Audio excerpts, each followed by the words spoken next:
Hi, I'm Gary, and welcome back to my channel, Gary Does Solar. Just how much solar power can your home generate? Maybe you already have one or two quotes from solar installers already predicting annual generation, and you'd like to confirm their numbers. Or maybe you're undecided about how many or which kind of solar panels you'd like, so you want to model various options. Or perhaps you're new to solar, and you're just curious to find out. Stay with me and I'll show you how to get a chart like this for your home in just a few minutes.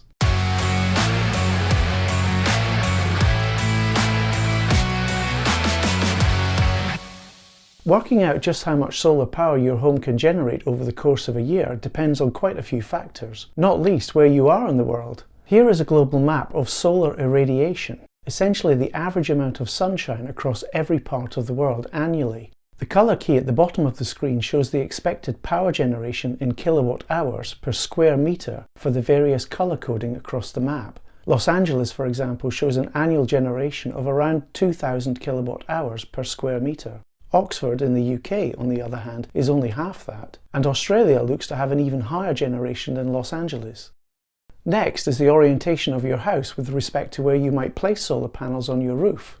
In the Northern Hemisphere, like USA or Europe, a south-facing roof is ideal, and in the Southern Hemisphere, like South America, South Africa or Australia, a north-facing roof is best. But no matter where you live, you could still have useful generation with east and west-facing roofs as well.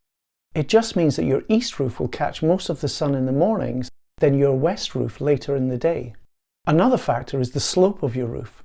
Ideally, you'll want your panels to be pointing directly at the sun when it is at the highest point in the sky. But that point is higher in summer than it is in winter. So if your panels are fixed on the roof, the optimum slope would lie somewhere in between the highest and lowest point. Of course, you can't alter the slope of your roof, so your generation will be slightly less depending how different the slope is from that optimum value. Finally, the number of solar panels that you have in your array and also the power efficiency of those panels will also determine the amount of power that your home can generate. So quite a few variables, but thankfully there's a quick and easy utility on the internet that can compute all of these factors and provide an answer in just a few clicks. The utility is provided by the European Commission's Joint Research Centre. I've put the link for it in the video description, but you can also scan this QR code for quicker access if you prefer. This is what the utility looks like when you load it up in your web browser. On first sight, it's not the most user-friendly web page you've ever seen, but it's actually very easy to use, and I'll take you through it step by step. Let's start with the map section on the left side of the screen. Simply use the controls to zoom the map in to where you live. We'll use a property near San Diego in the USA as an example. You can also enter an address, which can be a city or town name or zip code. If you're using a UK postcode, just remember to include the space in between. Okay, just so I don't pick on someone's actual house, the property I've chosen just happens to be located on the Miramar Air Base, which was used in the original Top Gun movie. Once you've located your property, just click on it and a pin will drop to mark it. Now we can turn our attention to the right-hand side of the screen. It looks a bit complicated, but we only need to adjust a few settings. We don't need to do anything with the solar radiation database setting. The utility will automatically select the appropriate database depending on the location you drop the pin at. And we don't need to modify the PV technology setting either. The next setting, Installed Peak PV Power, allows us to specify the size of our solar array. You may already know the size of array you want, but if you're new to this, you can make a very rough assessment as follows. Solar panels for domestic situations are typically around 1.5 meters by 1.1 meters and output a maximum of 400 watts each. So if your roof can fit, say, 12 of these panels, they will combine to give you a 4.8 kilowatt peak output, which we write as kWp. If you're interested to know just how big an array you can have before contacting a solar installer, there's a free solar design website available that you can use. It's called EasyPV. You just set up an account and enter details about your roof space, and then drag and drop panels onto a model. I've added a link in the video description for EasyPV and also a link that covers many of the latest solar panels available today. Okay. Once you've determined your installed peak PV power, enter that value here. For our example, we'll use a peak PV power of 6 kilowatts.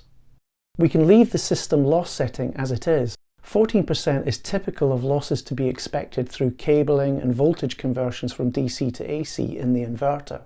For the mounting position, set this according to your planned installation. For most people that will be on the roof, so select Roof Added. Now we come to the slope setting. This is the slope of the roof that you've selected to have panels on. The slope is measured as the number of degrees incline of your roof from the horizontal. You can estimate this value through visual inspection, or if you have a brick house, you can calculate it like this. Imagine a right-angled triangle coming down from the apex of your roof like so. Count the number of bricks both horizontally and vertically. In this example here we have 6.5 bricks horizontally and around 19 bricks vertically. Then measure a single brick, including the mortar on one side, to give us the height and width. Finally, using a calculator, you can work out the slope of your roof with this handy formula. Back to our utility then. In our example, we'll use a value of 40 degrees. Finally, we need to set the azimuth, which is the orientation of your solar array, in other words, the direction it faces.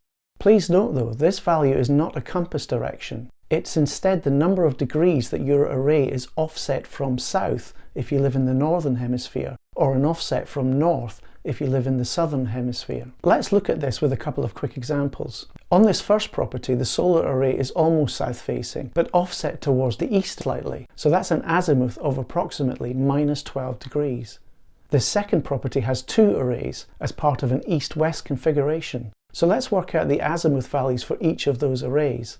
The west array is around +62 degrees and the east array is around -115 degrees. Now because there are two arrays on this second property, you would need to run the utility twice and then add the results together to give you a total solar generation for the year.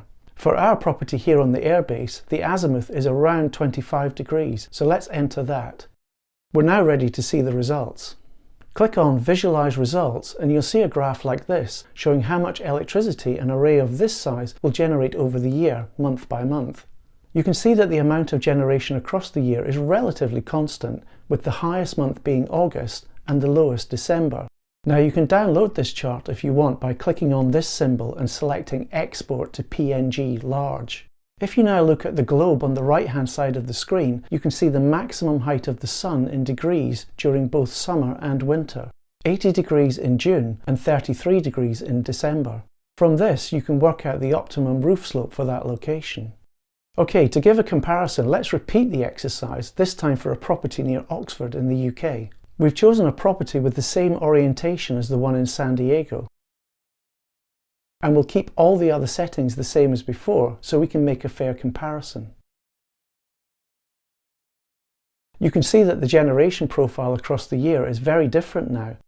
The highest month is July, which is more than 3 times the lowest month in December. If we compare this chart with the previous one from San Diego, you can see that where you are in the world really does make a difference when it comes to solar generation. Why not give this tool a try using the same settings I did to see how your own location compares to these two? Thanks for taking the time to watch this video, and hopefully this utility will help guide you on your solar journey. If you're finding my videos useful, there's a great way you can support me as I make more of them. If you live in the UK and are thinking about switching to Octopus Energy, please feel free to use my referral code and we'll both get £50 credited to our accounts. Thank you and see you in my next video.